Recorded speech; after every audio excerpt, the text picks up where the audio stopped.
வணக்கம் வியூவர்ஸ். ஸ்ரீமத் பாகவதம். ஸ்ரீமதி கீதா வீரராகவன் எழுதிய ஸ்ரீமத் பாகவதம் பகுதி 48 காண்போமா? மைத்ரேய மகரிஷி விதுரரிடம் ஆகூதி மற்றும் பிரஜாபதி ருசி இவர்களை பற்றி கூறிக்கொண்டு வருவதை நாமும் தொடர்ந்து கேட்டு அனுபவிப்போம். ஆகூதி மற்றும் ருசி இவர்கள் இருவருக்கும் ஒரு ஆண் ஒரு பெண் குழந்தைகள் ஒரே சமயத்தில் பிறந்தது. யஸ்தயோ புருஷ சாட்சாத் விஷ்ணுர்யஜ்ஞா ஸ்வரூபத்ருக் யா ஸ்திரீ சா தக்ஷிணா பூதேர் அம்சபூதானபாயின். ஆகூதிக்கு பிறந்த இரு குழந்தைகளில் ஆண் குழந்தை பகவான் ஸ்ரீ விஷ்ணுவின் நேரடி அவதாரமாகும். அக்குழந்தையின் பெயர் யக்ஞா என்பதாகும். இப்பெயர் பகவான் ஸ்ரீ விஷ்ணுவின் மற்றொரு பெயராகும். பெண் குழந்தையானது பகவான் ஸ்ரீ விஷ்ணுவின் நித்திய துணைவியான மகாலட்சுமியின் அம்சத்தோடு விளங்கினாள். மகாலட்சுமி பகவான் ஸ்ரீ விஷ்ணுவின் நிலையான துணையாவார். இங்கே அந்த நித்திய தம்பதியரான பகவான் ஸ்ரீ விஷ்ணுவும் லக்ஷ்மியும் ஒரே சமயத்தில் ஆகூதியினிடத்தில் தோன்றினர் என்று கூறப்படுகிறது. பகவானும் அவரது துணைவியும் ஸ்தூல படைப்பிற்கெல்லாம் அப்பாற்பட்டவர்கள், மிகவும் மேலானவர்கள் என்பதை அனைவரும் அறிந்து கொள்ள வேண்டும். நம்மை போல் ஜட உடலுக்கே உரிய எண்ணங்களில் இவற்றை எடுத்துக்கொள்ளக்கூடாது. ஸ்வயம்புவ மனு தன் மகளான ஆகூதி ஒரே சமயத்தில் ஒரு ஆண் குழந்தையையும் ஒரு பெண் குழந்தையையும் பெற்றெடுத்தது கண்டு மிகவும் மகிழ்ச்சி கொண்டார். அவளுக்கு பிறந்த ஒரே ஆண் குழந்தையை தான் தத்தெடுத்து கொண்டால் தன் மருமகன் பிரஜாபதி ருசி மிகவும் வருந்துவார் என்று முதலில் அச்சம் கொண்டார். ஆனால் அதே சமயத்தில் ஒரு பெண் குழந்தையையும் அவள் ஈன்றாள் என்பது கேட்டு அவர் மிக்க மகிழ்ச்சி அடைந்தார். பிரஜாபதி ருசி ஸ்வயம்புவ மனுவிற்கு செய்த சத்தியத்தின் பேரில் தனது ஆண் குழந்தையை ஸ்வயம்புவ மனுவிடம் கொடுத்துவிட்டு பெண் குழந்தையை தன்னிடம் வைத்து கொண்டார். அந்த ஆண் குழந்தையின் பெயர் யக்ஞன், யக்ஞா என்பதாகும். ஏனென்றால் அவர் வேதங்களின் நாயகனாவார். இந்த யக்ஞன் என்னும் பெயர் யஜூஷாம்பதிகி, அதாவது வேள்விகளில் அனைத்திற்கும் இறைவன் என்பதிலிருந்து வந்ததாகும். யஜூர் வேதத்தில் யஜ்ஞங்களை செய்வதற்குரிய பல்வேறு விளக்கங்கள் காணப்படுகின்றன.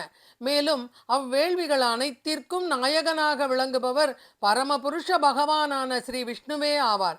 இதனையே யஜ்ஞார்த்தாத் கர்மணோன்யத்ர லோகோயம் கர்ம பந்தனக ததர்த்தம் கர்ம கௌந்தேய முக்த சங்க சமாச்சர. அதாவது ஒருவன் தனக்கு விதிக்கப்பட்ட கடமைகளை வேள்விகள் அல்லது விஷ்ணுவின் பொருட்டாகவே செய்தல் வேண்டும். ஒருவன் பகவானின் திருப்திக்காக செய்யப்படவில்லை என்றாலோ தனது பக்தி தொண்டு செய்யவில்லை என்றாலோ அவனது அனைத்து செயல்களும் எதிர்விளைவுகளை உண்டாக்கும். அவ்விளைவுகள் நல்லவையா அல்லது தீயவையா என்பது கேள்வி இல்லை. நம்முடைய செயல்கள் பரமபுருஷ பகவானின் விருப்பத்திற்கு பொருந்துவதாகவோ அல்லது கிருஷ்ண உணர்வில் செயல்பட்டதாகவோ இல்லை என்றால் எல்லா செயல்களின் விளைவுகளுக்கும் நாமே பொறுப்பேற்க வேண்டியிருக்கும். ஆனால் வேள்விகளுக்காக செய்யப்படும் செயல்களுக்கு எதிர் விளைவுகள் கிடையாது. அப்படி செய்யும் பொழுது அவன் பௌதீக சூழலில் சிக்கிக் கொள்வதில்லை. இதனையே வேதங்களும் குறிப்பிடுகின்றன.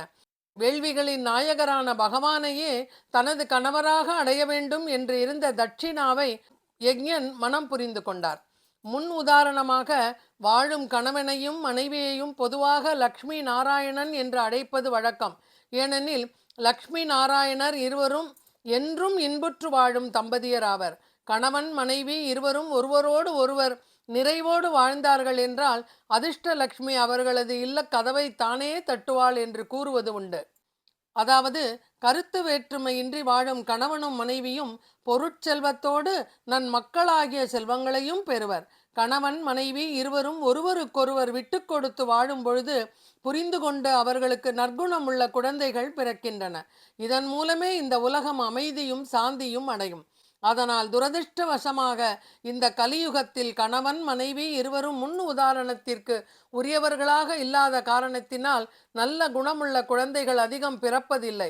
அதனால் இப்பூ உலகில் வளமும் அமைதியும் கெடுகின்றன. யக்ஞனுக்கும் தட்சிணாவிற்கும் பிறந்த 12 புதல்வர்களின் பெயர்கள் தோஷன், பிரதோஷன், சந்தோஷம், பத்ரதன், சாந்தி, இஷ்டபதி, இத்மன், கலி, விபு, ஸ்வகக்னன், சுதேவன் மற்றும் ரோசனன் என்பவர்களாவர். ஸ்வயம்புவ மனுவின் காலத்தில் இப்புத்திரர்கள் அனைவரும் துஷீதர்கள் என்னும் தேவர்களாக ஆனார்கள். மரீசி சப்த ரிஷிகளின் தலைவராகவும் யக்ஞன் தேவர்களின் தலைவரான இந்திரனாகவும் ஆயினர். சுயம்புவ மனுவின் காலத்தில் 6 வகையான உயிர்கள் துஷீதர்கள் என்னும் தேவர்களினாலும் மரீச்சியின் தலைமையின் கீழ் உள்ள முனிவர்களினாலும் மற்றும் தேவர்களின் மன்னரான யக்ஞனின் பரம்பரையினராலும் தோற்றுவிக்கப்பட்டனர். இவர்கள் இவ்வுலகில் சந்ததிகளை பகவானின் கட்டளைப்படி பெருக்குவதற்கு காரணமாக இருந்தனர். இவ்வாறு வந்த உயிர்களே மனுக்கள், தேவர்கள், மனுபுத்திரர்கள், அம்சாவதாரங்கள், சுரேஸ்வரர்கள் மற்றும் ரிஷிகள் ஆவர். பகவானின் நேரடி அவதாரமான யக்ஞன் தேவர்களின் தலைவனான இந்திரனானார். பகவானும் 22 அவதாரங்களில் ஆகூதி மற்றும் ருசிக்கு மகனாக பிறந்த யக்ஞன் எனப்படும் இந்த அவதாரமும் ஒன்றாகும்.